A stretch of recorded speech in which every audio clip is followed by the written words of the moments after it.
Here's an example where we're asked to find the standard deviation. So it says that right here. Find the standard deviation from a set of from a list of raw scores. So our setup says students were asked how many hours they study per day. The results given below. Find the standard deviation. Now the way that you do this is our formula for standard deviation is very simple. The standard deviation is just the root of the variance. So then how do we find the variance? Well, the variance is the sum of squares over n. So n is just a count of how many data points there are. There's 1, 2, 3, 4, 5. That's easy. But how do we get the sum of squares? Well, the sum of squares is equals to the sum of squared deviations. Actually, that's it. It's just the sum of squared deviations from the mean. So that means we need to know what the mean is. And so to get that, I'm just trying to show you all the steps that are required here to figure out that one final answer. Our mean is the sum of x over n. Now that's easy enough. We can just do that right here. The sum of x, we already know that n equals to 1, 2, 3, 4, 5. N equals to 5. But what happens when we sum these scores up? Well, 2 plus 1 is 3, plus another 2 is 5. This brings it to 8. Another 8 makes 16. So I've got 16. My mean is going to be equals to the sum of x over n. So that is 16 over 1, 2, 3, 4, 5. And so let's see, what is that? That's 3.2. So my mean is 3.2. 16 divided by 5 is 3.2. So we've got our 3.2. That's what goes in here. So each time we work this out, we're going to be doing x minus the mean, which is x minus 3.2. So that's how I find my deviations. So I have to do my individual deviations first. Remember, we have to make use, when we've got a complicated formula like this, where we've got a number of things happening, let me put that over here. Sum of squares equals to the sum of x minus the mean squared. There is summation, which is really just adding. There are brackets. I've also got subtraction. I've also got an exponent. You need to know what the order of operations is. So there are brackets first, then you have exponents next, third you have division, then there's multiplication, after that addition, and finally at the end subtraction. Now it's going to come up quite a bit, however, that you're going to see me doing subtracting right away. Subtraction happens because the first thing I need to look for are brackets. And in this formula here, you'll see that we've got brackets that contain subtraction. So that means that I have to deal with the brackets first. I have to do with whatever's in the brackets first. It's x minus the mean, each x minus 3.2. And so that's going to be 2 minus 3.2. That's negative 1.2. 1 minus 3.2 is negative 2.2, and so on. Negative 1.2. 3 minus 3.2 is negative 0.2, and 8 minus 3.2 is positive 4.8. If I've done this right, it has to come out to be 0 when I add them up. So let's see if that works. 1.2 plus 2.2, that makes 3.4. Add another, or take away, these are negative, so let me rephrase that. Negative 1.2, take away 2.2, I'm at negative 3.4. Take away another 1.2, I'm at negative 4.6. Take away another 0.2 negative, that is negative 4.8. Add a positive 4.8, it totals up to 0. So far, that's working out. So I've dealt with the subtraction that was inside of the brackets. The next thing that happens after brackets is, I've already dealt with subtraction. After the brackets, is exponents. I have to take each one of these and raise it. Let me do that in a different color. I have to raise it to the power of 2. So I need to square each one of these. So negative 1.2, when you square that, you get positive. Every time you square anything, it's a positive. It's 1.44. 2.2, when you square that, it's 4.84. Negative 1.2, it's the same as what we had up here, 1.44. Negative 0.2, that's positive 0.04. 4.8, that gives me 23.04. So now I have dealt with the exponents.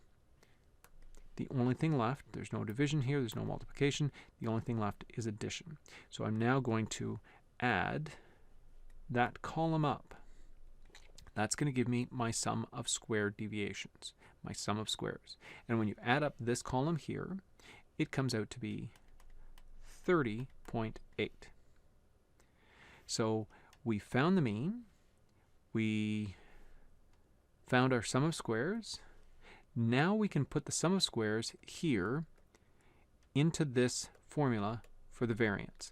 We have to find the variance first, because once you find the variance, you put it here, take the square root, and that'll give you the standard deviation. So my variance, let me make a bit of room here.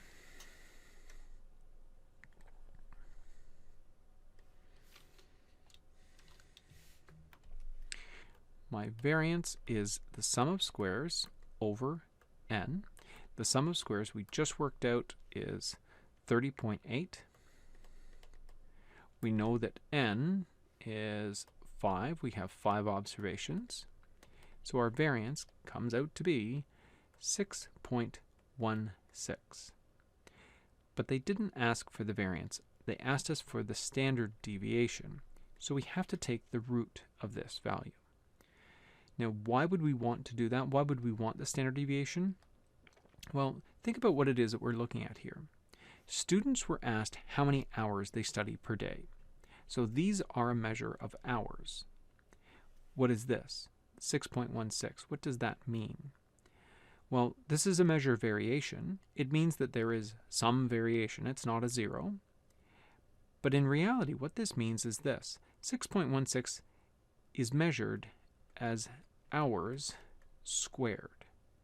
So the variance in this set of data is 6.16 hours squared.